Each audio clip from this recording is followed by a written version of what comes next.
pelaksanaan komorbid atau underlying disease ini, karena masing-masing saling memperburuk kalau tidak tertata laksana dengan baik. Jadi vice versa, ini berlaku kebalikannya. Nah, kita masuki, karena topik saya membahas mengenai penyakit ginjal, maka kita masuki dengan penyakit ginjal. Dan kita ketahui ada 3 kategori, yaitu AKI, acute kidney injury, yang ditandai dengan penurunan secara cepat fungsi renal, dan kita bisa melihat pada kondisi ini terjadi peningkatan kreatinin dan juga blood nitrogen atau BUN. Ini terjadi cepat, hitungan jam hingga beberapa minggu, maksimum 3 bulan. Lebih dari 3 bulan maka sudah beralih menjadi chronic kidney disease. Di sini penurunan fungsi ginjal secara perlahan ditandai sama dengan peningkatan BUN, penurunan clearance atau peningkatan kreatinin, dan tanda-tanda atau simptom dari uremia. Dan yang ketiga, ini yang kita sebut sebagai ACKD, ini mungkin baru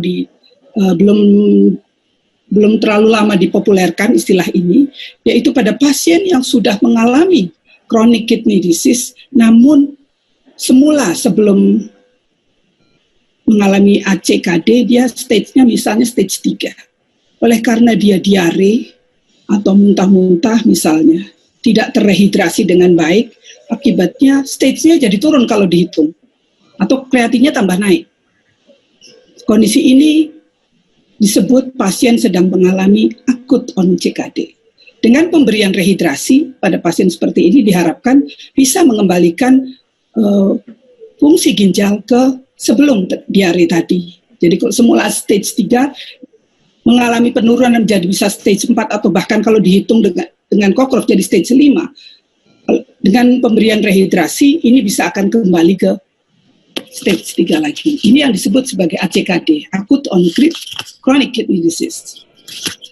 Untuk AKI kita kenal ada klasifikasi berdasarkan rifle. Rifle itu singkatan, bukan karena saya tentara terus senang kata-kata ini, karena ini menunjukkan pistol ya. R-nya risk, injury, failure, loss, dan ESKD. Kita sebut injury kalau peningkatan serum kreatinin 2 kali nilai baseline atau nilai semula. Atau ditandai dengan urine output kurang dari 0,5 mili per kilo dalam 12 jam. Ya. 0,5 mili per kilo per jam dalam 12 jam. Jadi kalau seseorang dengan berat badan 60 kilo, maka kalau dalam 12 jam urinnya kurang dari 360, maka itu kita sudah kategorikan orang itu sudah mengalami injury dari akinya. Ya, tetapi kalau loss, ini persisten acute renal failure ya, dengan lebih dari 4 minggu ya, penurunan fungsi ginjalnya.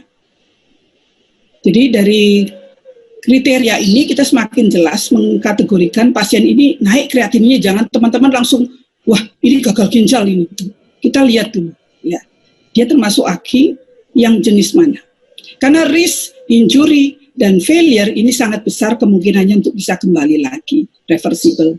Kecuali untuk beberapa obat tertentu yang menimbulkan kerusakan secara direct, toksin terhadap renal cell, baik tubulus maupun di medula ataupun di internal interstitial, itu mungkin tidak akan kembali. Tetapi mayoritas kalau masih dalam tahap-tahap ini sangat besar akan kembali. Kemudian ini penyakit ginjal kronik, ini saya kira teman-teman sudah paham. Dan penyakit ginjal kronik ini stasenya ada 1-5. Inilah yang perlu kita sesuaikan dosisnya. Ya.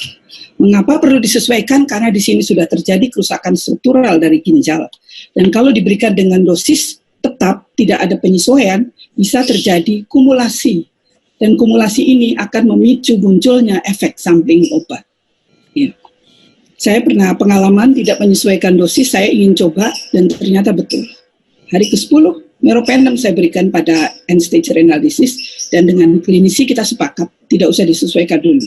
Karena begitu disesuaikan memang efek antibiotik jadi nurun ya, tapi apa yang terjadi? Di hari ke-10 muncul rash, ya, padahal hari ke-1 sampai 10 tidak ada reaksi apa-apa. Jadi itu betul-betul menunjukkan akumulasi obat ini. Nah sekarang bagaimana pada pasien dengan COVID-19?